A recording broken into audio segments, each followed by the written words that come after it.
This week,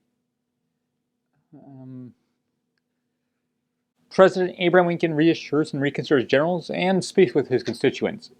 Yeah, it's a short week. A Hanukkah gift for myself. I've missed these.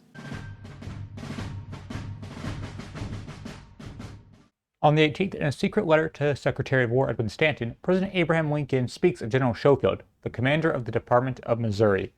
I'm back in St. Louis for the winter. If you couldn't tell already by the terrible audio.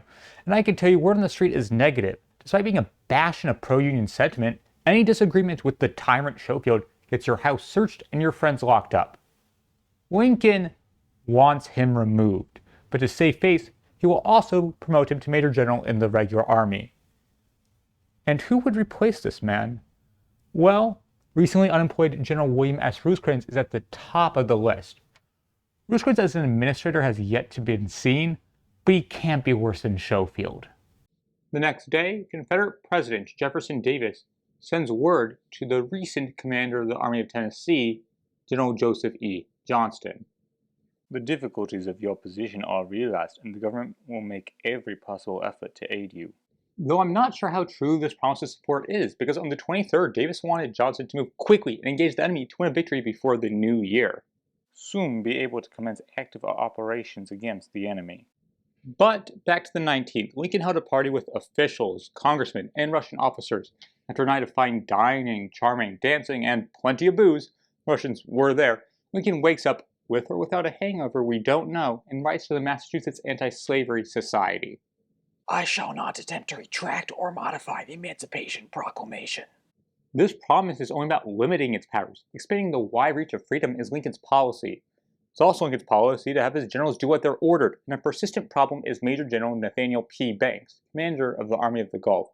He is not setting up a new government of Louisiana, and it's been months. I have all the while intended you to be master, as well in regard to reorganizing a state government for Louisiana, as in regard to the military matters of the department. The letter goes on to restate the obvious. The Union government of Louisiana will be there to help Banks, not hinder him. But Banks is hesitant to share any power or the spotlight. Blast can't read the thing. And it's always a good time for Sickles time. The newspaper wrote of him. General Sickles, it is stated, asked for a court of inquiry to investigate his conduct at Gettysburg and exculpate him from the censure cast upon him by General Halleck in his annual report, for which his want of generalship on that occasion.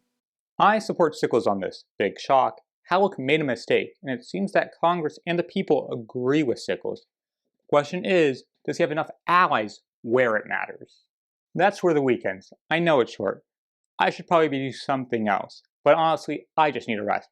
Every soldier needs time to sleep, and they're far stronger than I am. Even congressmen get exhausted, and they do nothing. I shall see you after my nap. I mean, next week.